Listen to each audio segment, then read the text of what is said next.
Late night taco delivery. Late night taco delivery. Late night taco delivery. Late night taco delivery. Good evening, ladies and gentlemen. My name is Daniel Gill, I'm Jonathan Knoll. and we are Late Night Taco Delivery. Late night taco delivery! Yay! Yay! So, this week, we start out, as always, with what are you geeking out about this week? Well, I'm geeking out. They finally set up a date for the release of the Gambit movie. The Ant-Man movie, you said? No, Gambit. Oh, Gambit movie. I didn't know that was even a thing. Yeah, actually, they got Channing Tatum to do it. Oh, God. I don't know. He's not that bad. I would still rather have someone a little thinner and More Cajun? More Cajun, yes. Totally with you. Yeah, but, I'm willing to give it a shot. I actually saw X-Men First Class for the first time this past week. Really? Yeah, it was funny. I didn't recognize Jennifer Lawrence at all. Yeah, it will shock you at first, I admit. Mm-hmm. I thought Oh, you go ahead. it was pretty good. I quite enjoyed it. Oh, yeah. Still need to see Days of Future Past, but... Oh, yeah, Days of Future Past is very well put together. Yeah, so I've heard. This week, I am geeking out about the classic Doom games. I've been playing them pretty much non-stop when I get home. Oh, man, I miss those games. Oh, I yeah. used to have nightmares about Doom, and I loved them. Well, it was the funny thing is now, I look back, and going from when it came out in 93 or 94 to today, and I remember at 93, I'm like playing my old 386 DX going, oh, the graphics are so amazing, so realistic.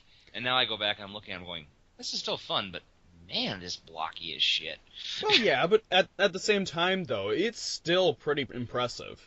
Oh, yeah. I mean, it's a fun game. Uh-huh. There just really hasn't been any other first-person shooters that caught that sheer mayhem that Doom did. Or really any of... Or there's really nothing else that's captured the same spirit in it, either. Mm-hmm. I mean, the story is just a skeleton story. Oh, God, yes. It's basically run around, pick up keys, blow shit up. That's about it. Yeah, that's all Honestly. you need. Yep. And with this week at the Evil Empire, I totally need that. The evil, yeah, Wally World. Mm-hmm. I had a weird experience there the other day.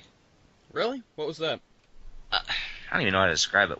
I don't know the situation, how it all got started, but I'm standing there, and there's a guy who comes to our Walmart. We've nicknamed him Creepy Wheelchair Guy. Oh, I know him. I actually know him by his first name. Ah. Well, makes our female cashiers extremely uncomfortable. Again. Yeah. And he rolled himself into the bathroom, and then about 2 minutes later, this little, 10-year-old girl wandered into the men's bathroom. Oh, God. And I'm like, wait, what? Did I just see that? And she's, peeking around the corner, and then she goes back in, and she peeks around the corner again, and she goes back in. And she goes into the stall right next to Creepy Wheelchair Guy. You're kidding. No. And I'm like, okay. So I shut my light off, and I bolted in there, and I'm like, I heard the woman's mom, the little girl's mom calling, calling her name. And I'm like, is your little daughter wearing so-and-so? And she's like, yeah. I was like, she's in the men's bathroom. And she's like, oh, okay. So I sat there and watched the stalls, make sure nothing weird happened. And the little girl's peeking underneath the divider to see if I'm still standing there. And I'm like, this is so wrong. I don't know what's going on, and I'm afraid to find out. She finally came out, and I'm like, I think she was honestly trying to hide from her mom. That might be.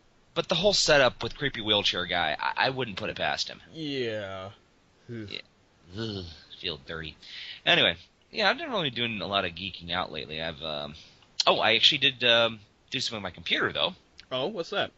Well, my roommate came into a rather sizable amount of money for Christmas. Oh, God. He won a computer at his office party. That's impressive. Mm-hmm. It was a Dell Windows 8 touchscreen thing, and he hates Dell and he hates Windows 8. So he took it back to Best Buy, got a $1,000 credit, and then ordered a PlayStation 4 for the house, and a really nice new graphic card for his computer, and then got a new power supply and a new graphics card for my computer because my graphics card has died. Whoa. So literally anything that was graphics intensive up to and including the point of using Google Earth, of all things, was making my computer crash. So it's basically one of those, by this point, that chip is a Dorito. Yeah. And so, no, I got that in there, and I've been stress testing it on like games like Left 4 Dead 2 on the highest settings, and Metro 2033 on Bioshock, and I'm having a great time. I'm like, I can play video games again. Yeah. Let's see. And I watched him playing the PS4 game Second Son, I think is what it's called. Infamous Okay. Second Son. We are reaching the uncanny valley, man. We are so close anymore. There you go, then. Kind of terrifying. And I was also reading an article about Oculus Rift and how it's inspiring a whole bunch, the next new generation of 3D gaming. Sony's got its new system coming out. There's Nintendo's got some new ideas, and there's another one. It's a Linux-based headset, which they're being rather tight-lipped about, but it supposedly is solving a lot of problems Oculus Rift has. You know, I know you've said it before, but we're so much closer to the Oasis. Oh God, yes. All we really need is get those haptic gloves working, and we're all set. Oh yeah, and then we will never see half the population of Japan again. No. Well, how are you kidding me? We'll see half the population of the United States. No, it's more like 3/4 of the population, my friend. Yeah. We're gonna, by the time I die, 100 years from now, with the advent of new medical technologies, we'll all just be brains in jars. Let's get some Matrix up on that. And one dude who's the janitor who accidentally knocks over a brain from time to time. Like, oops, sorry about that, man. Anyway. Alright, so in the geek news this week, we have quite a bit, actually. Ghost in the Shell is making a new movie. Yep, I heard that with Scarlett Johansson as the character. I'm excited about that. I don't know. I'm kind of worried whenever the United States tries to take something that is quintessentially Japanese and make it their own. That's why I'm really hoping they never try making an Akira film. Oh, God.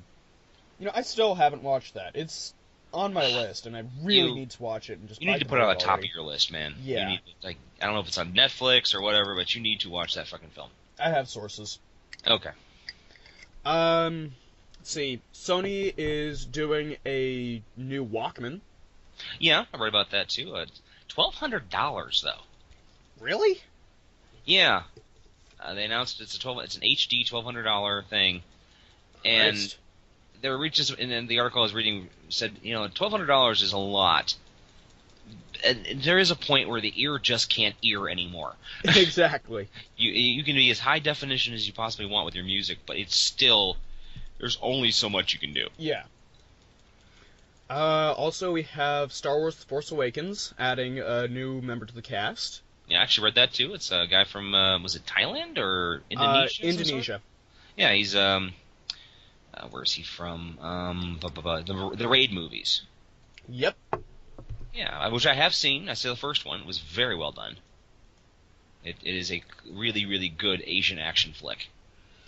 Also, we have one other thing that just happened over this last week. Mm-hmm. The Ant-Man trailer was released in an ant size.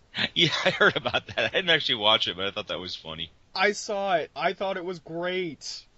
And they have actually released the real trailer, the real teaser now. Well, actually, they were going to release it tomorrow night at the same time that they debut Marvel's Agent Carter.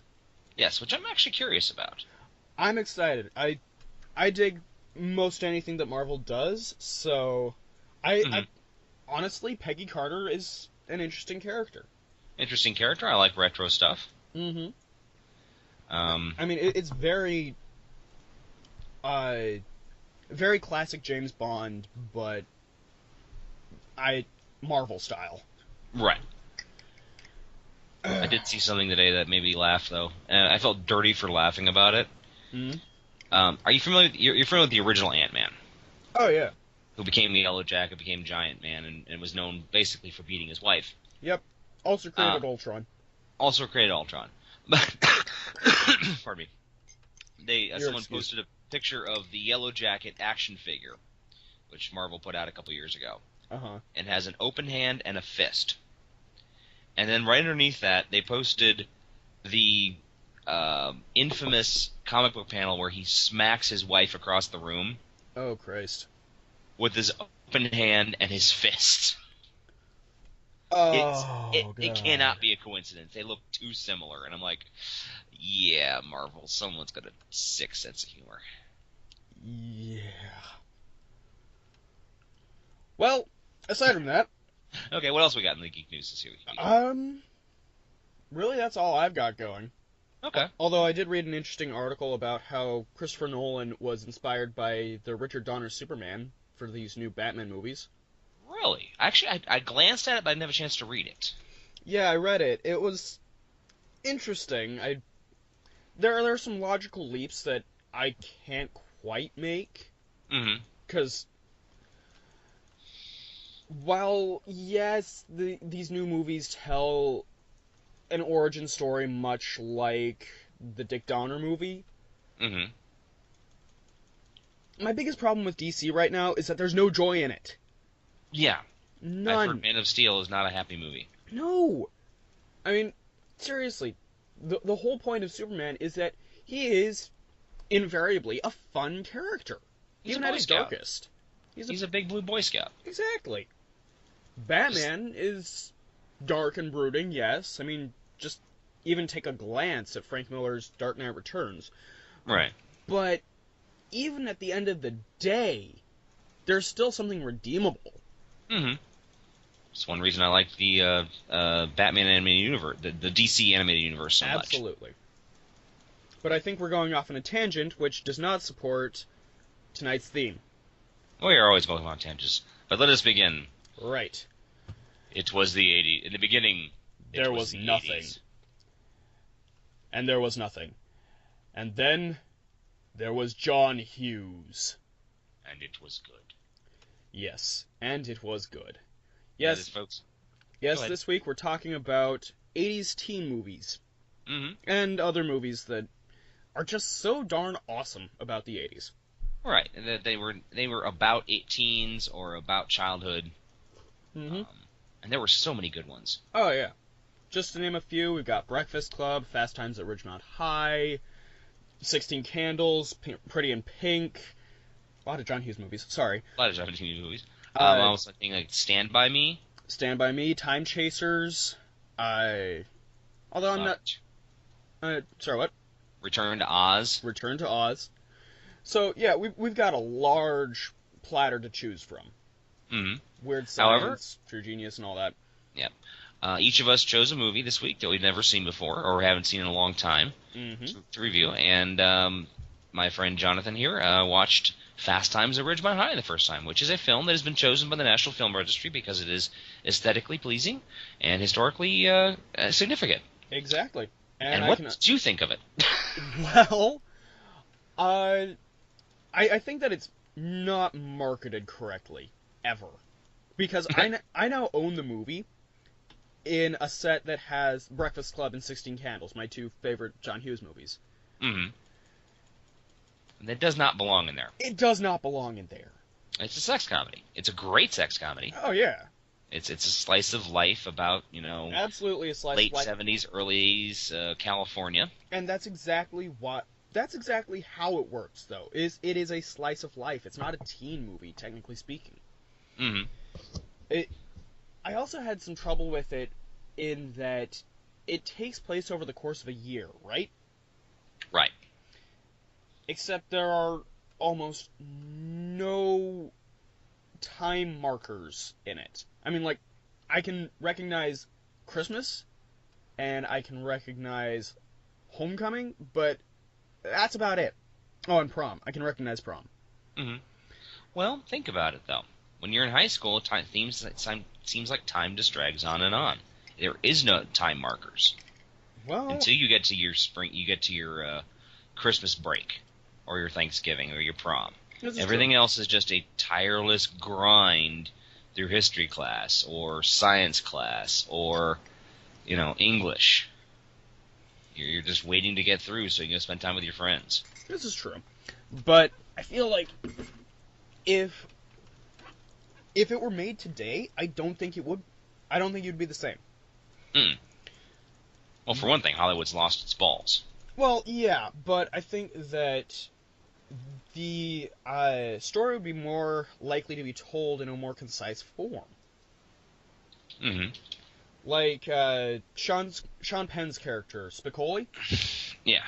Easily the character that makes the movie. I don't think he'd be in the movie these days. Mm. I mean, yeah, everybody loves a stoner and all that, but he just exists in the movie, almost connectionless. Mm-hmm. Well, you gotta understand that Fast Times at Ridgemont High was actually based on real experience. Yes. Well, it was, Cameron Crowe. Well, Cameron Crowe went back to school undercover to write an article for Rolling Stone magazine, and ended up being published in a book called, obviously Fast Times at Ridgemont High. Right. And it was him basically covering everything that happened during that year.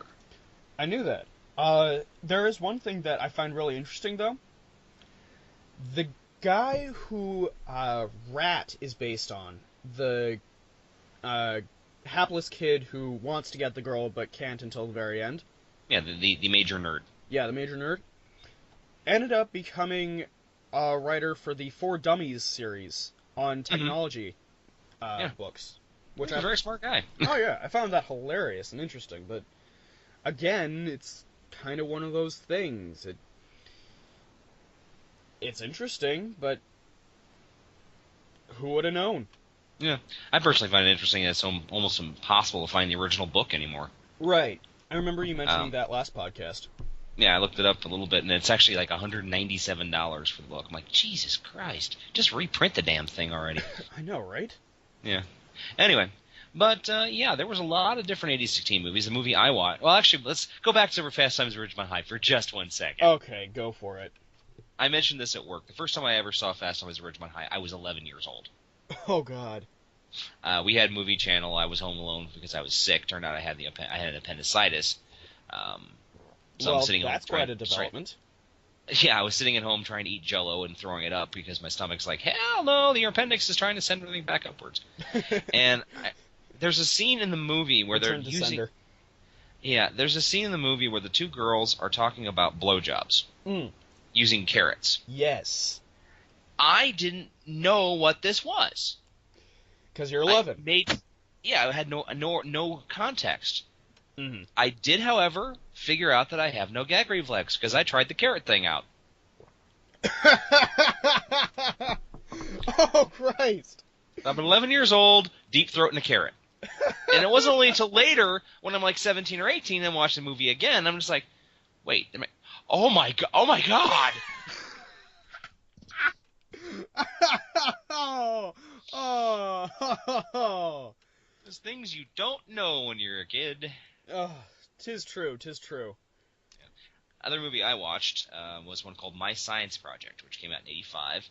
That one I just don't know, actually. It was actually quite the bomb. The problem is it came out in '85 when it was up against Back to the Future. Yeah, I can see how that would kill it. Yeah. And it wasn't honestly a bad movie. I mean, it was just kind of a silly film. Basically about this slacker who's really, really good with cars, who has to pass a science project. The character played by Dennis Hopper, which is hilarious. Right. He was playing an aging hippie. But he ends up breaking into this military junkyard, basically, and stealing what turns out to be a time-space warp drive. Huh. And he has to, when it gets powered up, it basically starts ripping a rift in the time-space continuum. So he and his buddy, who's played by Fisher Stevens, who plays the most obnoxious buddy you've ever seen in a movie. He's like the sidekick who's just absolutely horrible. Yeah, Mikey didn't steal no bike neither. Yeah. He and this other nerd have to stop this time-space rift, and when they're going through the high school, there's Viet Cong running around, and mutants from the future. Oh, Christ. And a gladiator, and a Tyrannosaurus, and the worst-looking Tyrannosaurus Rex I've ever seen this side of a Doctor Who episode. I was going to say, Time of the Dinosaurs, my friend. Yeah, it looked very similar. It was... They didn't have a lot of budget to work with this movie. Right. but it was fun. I enjoyed it. It was silly. It was a good 80s flick. Okay. But it was really just, I can see why it didn't go anywhere. There were so many other good movies out at that time. It got buried. Based on the first sentence on the IMDb summary alone, my mind automatically thought War Games. Yeah. 'Cause, another great 80s themed movie. Oh, yeah. Well, Matthew Broderick, Ali Sheedy, I mean, that's two right off the top. Mm-hmm. Plus, just a whole batshit crazy scenario. Yeah, but it did have the great Al Leong in it. Yes. For 5 seconds. Yes. For those who don't know who Al Leong is, he's that guy. He was very... he wasn't... I don't know how to describe him. He's just been in everything. In the 80s, he was a quintessential background character. He's had long black hair and a Fu Manchu mustache, and he was always doing martial arts. He was in Die Hard and Big Trouble in Little China. He was in some a bunch of really crappy 80s action flicks I remember seeing. But he's probably best known for his part in Bill and Ted's Excellent Adventure as Genghis Khan. Yes. But I've seen pictures of him today. He's gray now, but he still looks good. He still looks like a good guy. I really wish he kept getting parts. Here's hoping, man. But then again, maybe he's just moved on from that part of his life. That might be. And in which case, that's totally respectable. Mm-hmm. Then there was other movies we saw from the 80s, like Last Starfighter was a great one. I actually own that one on DVD. I know I've talked about it on the podcast before, but the first time I saw that one with my brother, it was right after we had been watching some Mystery Science Theater 3000. Mm-hmm. So when my dad said, you know what, let's watch this movie instead, my brother and I just mocked it mercilessly. It is a pretty mockable movie. It is. It's still a fun concept movie, but it's totally mockable. One of the things I was thinking about earlier is I think a lot of what we can, for me at least, a lot of what I love from 80s teen movies and from 80s in general is because of the time period I saw it in. That makes sense. I saw Last Starfighter when I was young, and I thought it was a really fun movie. And now you watch it now, and you're just like, this is cheesy. This is so cheesy. Or just like, one of my favorite movies of all time is a film called Rock and Rule. It's a very little known animated film from Canada in the early 80s. And I guess that could qualify as a teen movie too. Sort of. But it was really cool. It was like set in the future with a post-apocalyptic world populated by mutant rats, cats, and dogs. And they were two of them, Angel and Omar are in a rock band, and there's this master rock star named Mock, whose his last album didn't go all the way, so he's going to try to destroy the world. Don't ask me. And it's about he kidnaps Angel because she has the one voice he needs to raise a demon to destroy the earth, and Omar and his buddies are trying to save her, and it's really well animated. You sure this isn't the plot to a David Bowie album? David Bowie definitely was an inspiration of this film. And Iggy Pop was actually sang some of the music in it. I mean, it had Debbie Harry, Cheap Trick, Iggy Pop, Earth, Wind and Fire, Lou Reed. It had a great soundtrack, which unfortunately never got released. That is too bad. But anyway, so I'm trying to show this to a friend of mine a couple of years back. I'm like, this is one of my favorite movies of all time. And she's watching it, and she's just like, this is awful, Dan. I'm sorry. This is really stupid. The voice acting's horrible, and the story's really dumb. And I'm like, but no, it's a great movie. It's really kind of stupid, isn't it? You poor man. This happens. But anyway, we're going to go back to 80s teen movies because we keep going on tangents. Yes. One thing I noticed in a lot of 80s teen movies was a very large advent of sex. Oh, yeah. Well, this was also... Well, I feel like Fast Times at Ridgemont High is where everything really kicks off in that, because it's 1982, the sexual revolution is full swing. So, suddenly, ooh, it's fun to show titties on movies. Yeah, and it wasn't nearly as big of a problem as big of an issue as it is now. Oh, yeah, no. But you had Revenge of the Nerds, Zapped, Weird Science. Let's see. I'm trying to remember this one movie I watched when I was a kid. I think it was Bachelor Party. That was really more of an 80s sex comedy than a teen comedy, though. Oh, Christ. with I Tom Hanks. I know of Bachelor Party because of Kevin Smith. I have Really? not seen Bachelor Party, but I know the influence that that movie left on Mr. Smith. Really, I'm not aware of this. Yeah, did you ever wonder where the donkey scene comes from in Clerks 2? Well, that makes sense now. Yeah. Huh. Okay. But no, that one thing. Another big thing about '80s movies, in my opinion, there's a lot more imagination, or at least they let the directors go a little crazier. Oh, yeah. I feel like that's when movies were kind of the most free, especially in this genre. Yeah, I mean, Explorers, for example, with River Phoenix and Ethan Hawke. Mm-hmm. Three kids, who build a spaceship and travel into orbit and meet aliens. I mean, it's a strange setup, but it's a great movie. It's just a lot of fun. The same could be said for something like Ferris Bueller's Day Off. I mean, Yeah. one day this kid calls in sick and does whatever the hell he wants in Chicago. Mm-hmm. And then nobody ever speaks of it again. No. Well, as far as we know, anyway. Right. I mean, that is one thing, though, that I find interesting about these 80s movies. They're always really open-ended. Like, you could do a sequel to it. It's not recommended. Never make a sequel to these movies. No. I mean, I don't want to see what Ferris Bueller's Day Off looks like now. Yeah, and I don't want to know what happened on Monday after the Breakfast Club. Right. Now, I've actually read a couple, not fan fictions, but a what ifs. Okay. And I remember the nerd goes off and becomes a millionaire with his software, and Emilio Estevez disappears because he refuses to have anything to do with the Breakfast Club sequels.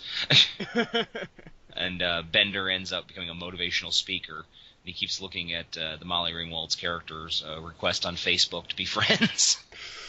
Can't bring himself to do it because they basically all just drifted apart after the movie. Right. Dare I ask what happened to Ali Sheedy's character? Oh man, I don't remember. I remember spending an entire evening tracking it down because I'd read this thing once and then I lost it again. You'll have to send it to me if you find it again. Okay, I'll do so. And just want to take one moment and say, I think John Hughes could only have existed in the 80s. Yeah, I have to agree with you there. Because after the 80s was over, he just went nowhere. I mean, That was it. He was done. I mean, Home Alone, 1990, last film, last big hit he ever had, and that was it. I mean, for the God's sakes, the man made Baby's Day Out. Yeah. Why? What happened, dude? Seriously. You had so many good films. I mean, he touched such a... he touched such a chord. Yeah, in the popular zeitgeist. I mean, Weird Science, Breakfast Club, Ferris Bueller's Day Off, Some Kind of Wonderful, Planes, Trains, and Automobiles, Uncle Buck. 16 Candles, Pretty in Pink, She's Having a Baby. You can go back to National Lampoon's Vacation. Yeah. He just made all these amazing classics, and then what happened? It just gone. Yeah, but I feel like the point of those movies is to set the bar. In a weird way, because after that, suddenly, if somebody's making a teen comedy movie or a sex comedy or anything like that, so your Junos, your Heathers, your stuff like that, right? It's somebody inevitably is going to ask, what would John Hughes do?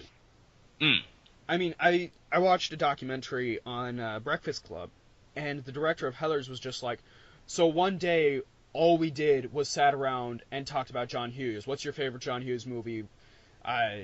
Who's your favorite actor, actress, situation? What would you do in this situation? Stuff like that. Yeah. So, he set the bar. And I think that is what he should be remembered for. Mm-hmm. And if he's done making movies, he's done making movies. Yeah. One other thing about 80s teen movies is they also seem to tackle some really tough subjects. Yeah. Like My Bodyguard. You ever seen that? No. It's really, really good film. It's one of those films that when I was in high school they made us watch. Oh God. No, literally there were films every once in a while. The teacher's like, "We're gonna have a very serious movie today. We're watching Breakfast Club," because apparently the teachers were trying to connect with us. And we're like, "Oh my God, we're gonna watch Breakfast Club! Yay, they're smoking dope! Yay!" I actually watched Breakfast Club in my high school health class. Yeah, same here. The thing is that my teacher. You went to school here in BG, right? Yes, I did. Did you have Mr. Cup? Yep. That's why. He was my high school my health teacher too, and he loved that movie. Whoa. Yeah, I actually see. I'd seen The Breakfast Club. Well, that was the same year that I had watched the movie every day for half a semester or more. So I knew all the lines, and I missed the first day watching it. And he also had this little packet that we had to fill out. So it was basically, here, John, have the packet. Done.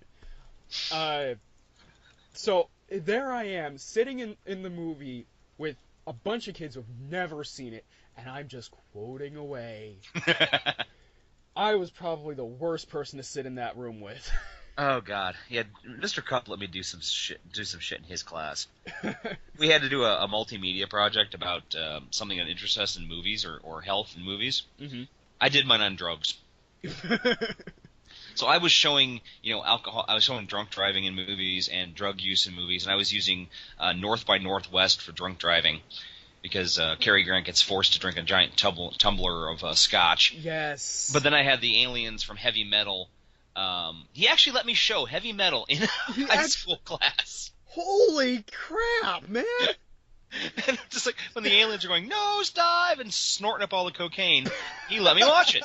He let me show it. The 80s were weird, okay? That's all I gotta say. The 80s and early 90s, there was shit that we got away with that never would fly now. Oh yeah, absolutely not. But also, I think another reason why there were a lot of teen sex comedies back in the 80s is they didn't really pay attention to no one under 17 without a guardian at the time. Well, It's yeah. basically you 15 years old, you've got your $5, you walk up to the theater, you hand it over to a board attendant, and he just hands you a ticket. He didn't give a crap. Heck, Now they're all like, oh, the children, the children! Heck, the rating of PG-13 didn't even exist until halfway through. Yeah, brought on I think the first movie that was ever rated PG-13 was Red Dawn. Really? Yeah. Huh. I think. I could be wrong. No, I just remember that there was a lot of movies in the early 80s that, because of their sexuality or their violence, weren't enough to get R rating, but they were almost enough to get R ratings. Right. Like Indiana Jones and the Temple of Doom. When the guy gets his heart torn out. Yeah, and according to some places, that is where the PG-13 comes in. It's because of Temple of Doom. Yeah, Temple of Doom and Gremlins, actually. Ah, Gremlins. Yes. Also a movie I haven't seen. Again, Really? Yeah. I mean, I'm behind too. Don't get me wrong. Yeah. I mean, I'm not going to pick on you, but there are certain movies you must see. Oh yeah. Akira, definitely. Yes, I will watch it. Heck, if I weren't stuck here recording with you, I'd probably watch it now. There you go. Go do that after the work. Right. After editing and posting live. Yeah. I completely lost what we're talking about. No, actually, go ahead and a little more teen movies. But I do want to bring up a subject that's bothered me for a while. Okay, what's that? 80s teen movies, or 80s fantasy movies in general, were scary as shit. Oh, yeah. And they were great. Yeah. Dark Crystal, Labyrinth, Legend. I was going to say, you need only watch The Dark Crystal. Return to the Jedi. Not Return to the Jedi. Return to Oz. Well, Return to the Jedi to a certain extent, though. And they were just terrifying. They gave you nightmares when you were a kid. Oh, yeah. And now, if you have a children's movie, there can be nothing terrifying about it at all. I mean, even Disney-fied stuff has been cut so apart. sanitized. I mean, the 80s gave us Black Cauldron. It gave us Great Mouse Detective, which it gave us genuinely scary images. I mean, Yeah, and it makes me wonder what happened. I think honestly, It was my generation that was raised on these movies. We would have thought this is great. We should use these. We should continue making great movies like this. But apparently, I come from a generation of wusses. the closest movie I've actually seen recently that even comes close to that is Rise of the Guardians, and that was fantastic. I have not seen that one. I remember seeing bits and pieces and thought it was really good. Everybody should see this movie. But yeah. Everybody. Unfortunately, now we get all these sanitized direct-to-video, computer-animated knockoffs made in India. Yeah. Or South Korea or wherever. Yeah, right. I feel bad for any kids whose parents are that dumb. Yeah. It said it was the Little Mermaid. Yeah. Or there was... I remember when Frozen came out, and there was a movie, I think it was just titled The Snow Queen. Yeah. Oh, God. It was like the $5 bucket at Wally World. Yeah, I feel bad for any kid who got that. Mm-hmm. But, here's another great 80s flick. Oh, yeah? What's that? Summer School. Never even heard of it. Oh, it is funny. It is one of the fun... I remember it being really, really hilarious. It's basically got Mark Harmon from NCIS. Uh-huh. Back when he still had brown hair. Okay. Playing this slacker teacher who basically gets rooked into teaching a bunch of losers who are in summer school. Huh. And it is hilarious. I mean, it is got lots of weird shit going on. And at one point, the entire class collaborates and builds looks like something that would have given Freddy Krueger nightmares. In the blood quality, I mean, there's entrails flying everywhere. There's, guys like digging his own eyeballs out. They're doing it to basically scare this other teacher away because because the principal really hates Mark Harmon's character and is trying to get rid of him. Oh, Christ. And this whole movie was the only reason I ever got a PG-13 was because of this one particular scene. Oh, and it was just great. It was absolutely hilarious. But you could not get away with shit like that today. Oh, yeah, there's no way in hell. Not a snowball's chance. Mm-hmm. Speaking of which, did we talk about this last podcast about how Ferris Bueller's Day Off is now in the National Film Registry? No, wait. Yes. Actually, we talked about Big Lebowski. Right. No, I was basically saying that I think that Breakfast Club should be in there before Ferris Bueller's Day Off, and I also think Clerks should be in the National Film Registry. Okay. We can skip over that then. Okay. Here's a question for you. Mm-hmm. Well, series of questions. And this is mostly strictly John Hughes movies. Okay. Favorite boys movie of the boys movie trilogy? It's Breakfast Club, Weird Science, and Ferris Bueller's Day Off. Probably Weird Science. Okay. Breakfast Club for me. Okay. Of the girls trilogy, and I can only remember the first two in this one. It was Pretty in Pink, Pretty in 16 Pink. Candles, and Some Kind of Wonderful. Ah, there it is. And I can't really answer this one because I've only ever seen Pretty in the Pink. I've seen both Pretty in Pink and 16 Candles, and 16 Candles I think is the superior movie. Yeah. Now, real quick aside though, how do you feel about the more casual racism that was in the 80s? Like the donger in 16 Candles, or the two Japanese guys in Better Off Dead, which is also another one of my favorite teen movies from the 80s. Yeah, you know... At least, look at it this way, at least they used real Asian people this time. This is true, this is very true. As opposed to Mickey Rooney in Breakfast at Tiffany's. Oh, Christ, you actually had to say that, didn't you? Yes, I did. Or the talents of Wang Chang in Doctor Who. Or The Good Earth, which starred a whole bunch of Caucasian people as Chinese people. Yeah. I know this is used to defend a lot of things. Mm-hmm. It was a different time. Mm-hmm. There was not as much there wasn't as much tolerance or anything like that. Mm-hmm. But to kind of sweep this thing under the rug is wrong. So. Oh yeah, I'm a big believer in.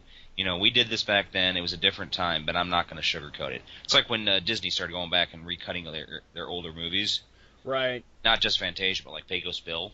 Yeah, Song of the South. Song of the South, Pecos Bill, cutting out the him rolling a cigarette. Yeah. It's like I would, this stuff happened. Yeah. It's like the banned Warner Brothers cartoons. I'm sorry. Coal Black and the Seven Dwarfs happened.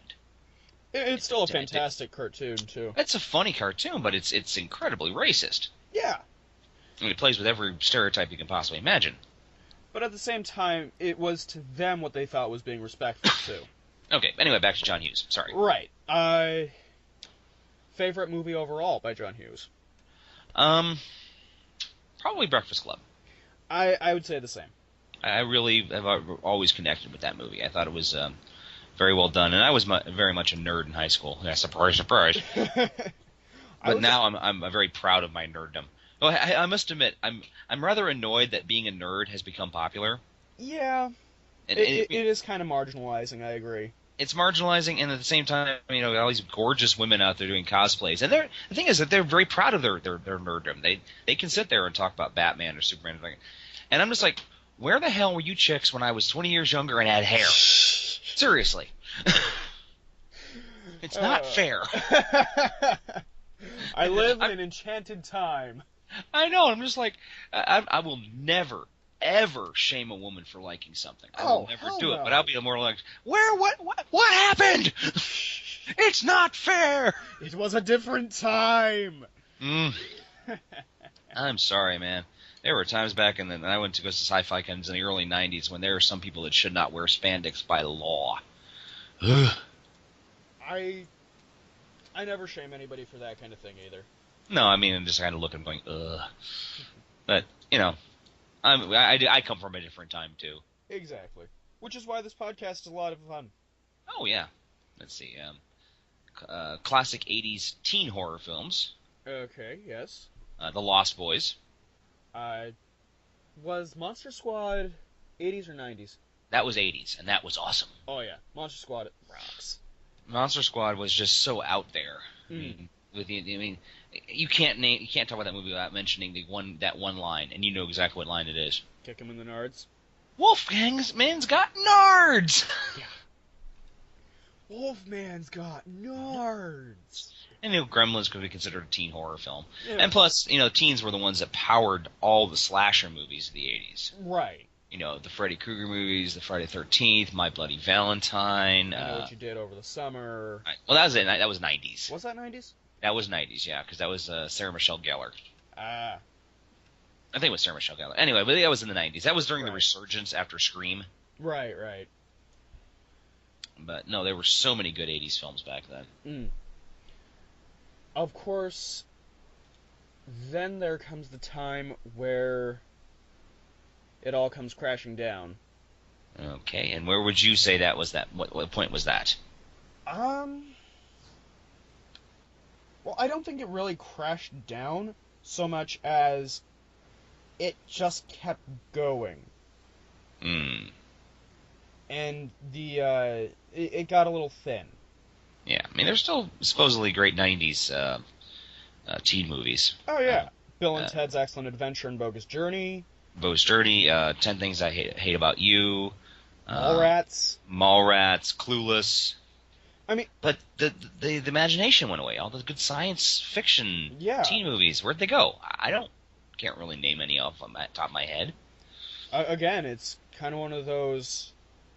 They still exist out there. They're just really a lot more edgy. Yeah. But I'm a Cheerleader, Juno, American Beauty to a certain extent. Yeah. I mean, they're still out there, but they're just so far on the edge. Yeah. Encino Man.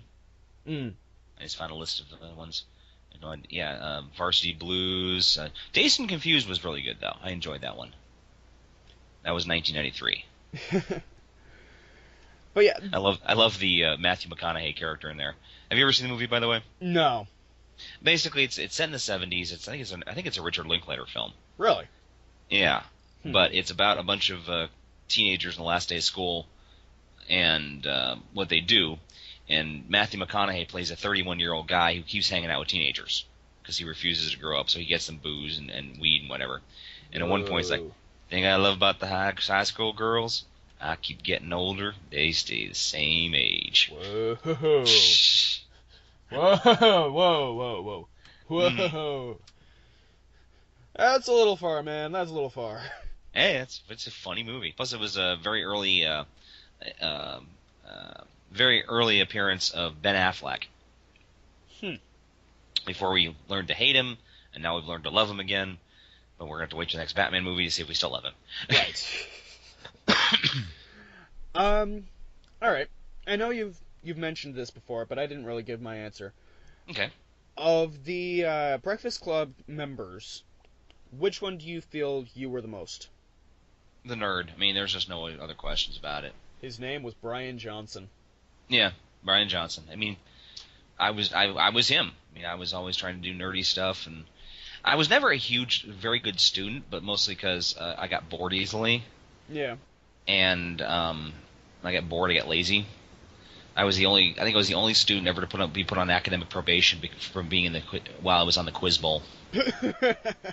Yeah, literally. I mean, I was getting B's and C's at one point, and I started getting D's and F's, and they said, until you raise your grades, you're going to be thrown out of Quiz Bowl. And I immediately pounded up to get A's and B's again. Right. Because I really liked Quiz Bowl, which I've talked about before, I think.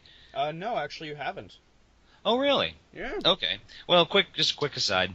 Okay, go. I was in Quiz Bowl. We actually went all the way to state one time. Okay. And I just remember. No, we did talk about that. We talked about it because we were doing this history of special effects, and I was screaming about the movie City Lights. Right. But there was one moment when we were in a tiebreaker game for semifinals, and if we won, we would go on to the quarterfinals, and that would take us to the state. And the final question, we were tied up, was name the 12 disciples of Jesus Christ. Seriously? Yes. And I buzzed in. Uh-huh. And I'm sitting there for like it was probably maybe 5 seconds, but it felt like 2 hours of just sitting here looking like an idiot. And then very quietly I started going, there were 12 disciples Jesus called to help him, Simon, Peter, Andrew, James his brother John, Philip, Thomas, Matthew, James the son of Alphaeus, Thaddeus and Judas, and Bartholomew. Oh God, you are a geek. And that was from my Bible. That was from Sunday school. And they took the answer. They said that was a valid way of answering. But the place just died. I would have too, man. I'm just like, I couldn't remember the names, but I could sing them. Oh, dude. Anything to win, man. Anything to win. Yeah, but your points for your dedication and all that, but dude, singing. Yeah, I was also warned at one point you do not have to keep answering the questions in a form of a question. Who is Franklin Delano Roosevelt? Dan, we've talked about this before. I'm like, I'm sorry, I watch a lot of Jeopardy. Oh God. See, I was never in Quiz Bowl. That wasn't really my bag. I was in Model UN for the first half of my sophomore year. Mm-hmm. And then just dropped it because it wasn't my jam, and I went back to drama. Okay. I was in drama a little bit. I really liked acting, but apparently I didn't have a great screen presence or stage presence. I actually have an award for one of my roles. Nice. No, I just always felt bad for. There was two people that went on to try to become actors from my high school class. Mm-hmm. There was Aaron Carter and Dirk Cheatwood. Now, Aaron Carter was our actor. He was the guy. Mm-hmm. Every school has that guy who's like he's the thespian. He's always going to be the dude. He's the dude. He does all the acting. Mm-hmm. And he went out to New York City and tried to make it on Broadway, and unfortunately flopped. Ouch. Yeah, and he ended up coming back a few years later with his tail between his legs. Dirk Cheatwood, who had never acted his entire goddamn life, goes out to Hollywood and worked pretty steadily as an actor up to this point. Huh.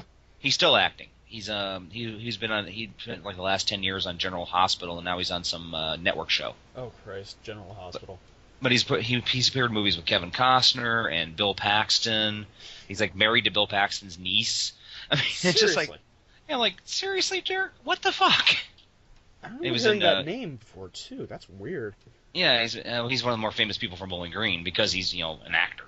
Right. Like, you jerk. Uh, The guilty pleasure 80s movies, the ones that you're just like, yeah, those are pretty dumb, but I still love them. yeah. Last Starfighter. No, Last Starfighter, yeah. There was one that I had on the tip of my brain, but I can't remember it anymore. Mm. Because as soon as you said guilty pleasure, my brain was like, this movie! I'm sure I'll remember it later. Yeah. Probably sometime next week, and I'll be like, damn it! One of my favorites is one called Midnight Madness. Okay. It was one of Michael J. Fox's first movies. Oh, God. And it was basically about a group of people who were running around. It was actually made by Walt Disney Productions in 1980. And it was a group of college students who were racing around trying to solve a puzzle. Okay. And it was basically like a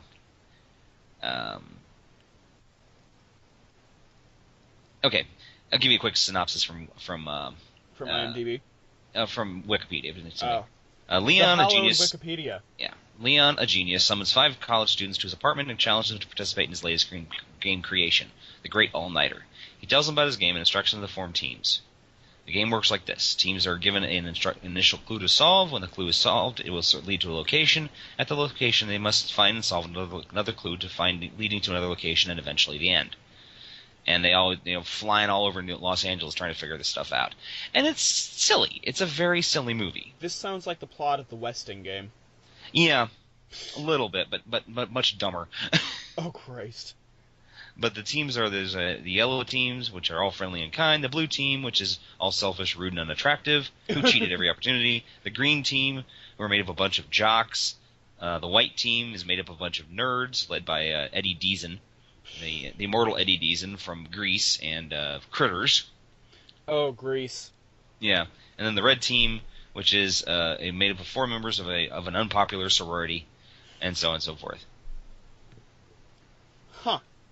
Yep, and they just travel around, trying to solve these puzzles. Oh, okay. So this was something that. Oh, and I figured out what my other guilty pleasure movie was. Okay. Teen Wolf. Oh God. Yes, I actually do like Teen Wolf.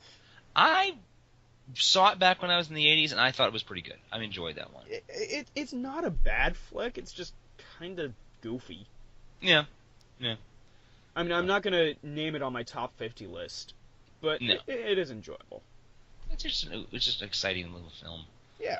Then there was all those earnest 80s films that are really stupid, but I still like watching them, like The Legend of Billie Jean. Oh, God. Yeah. I'm sorry, she was hot.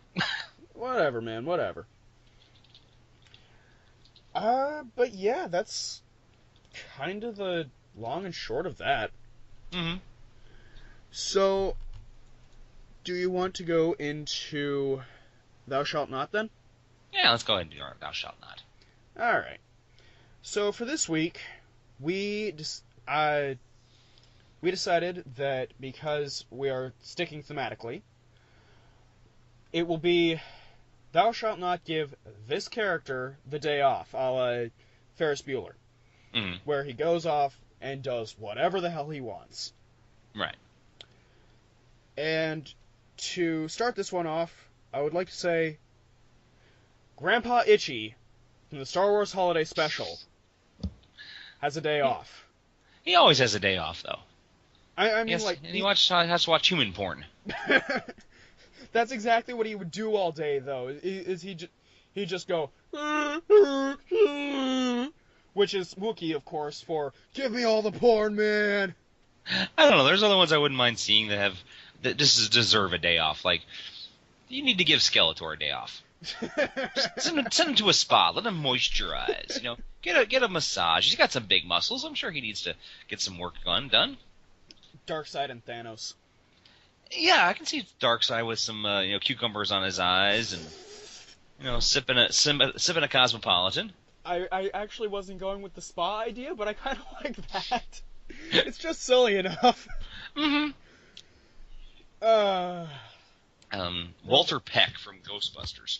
That man is so tightly wound, he definitely needs a day off. Yes. Oh my God, yes. I can see him riding roller coasters. Probably just goes to Coney Island, has a big thing of cotton candy, and just walks along, and he doesn't even pay attention to any of the health hazards or anything. Oh man, there's rats eating the hot dogs. Oh, it's my day off. I don't care. Now I'm just picturing that. Ah!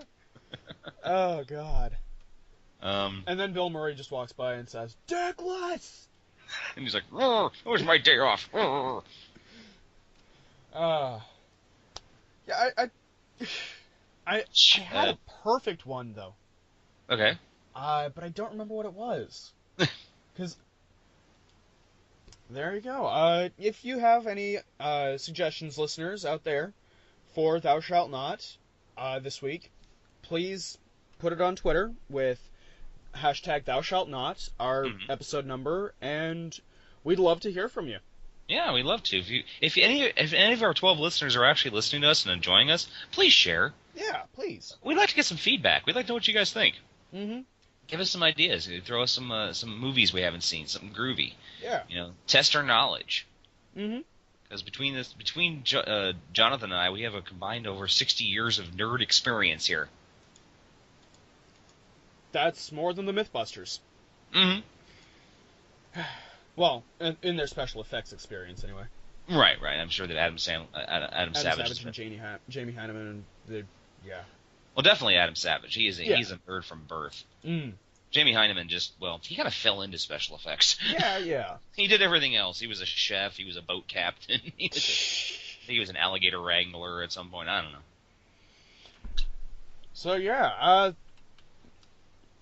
I feel like we should end this off now, I guess. All right. Well, it was a good show. I enjoyed talking about this. We talked about a lot of the good movies we enjoy. Mm-hmm. And again, if you have any suggestions or want to just bitch at us because we didn't talk about as much as we should have, please drop us a line. Why didn't you talk about the movie Nightmares? I mean, that was a great movie. I'm like, sorry, we can't get to everything in the 80s. Why didn't you talk more?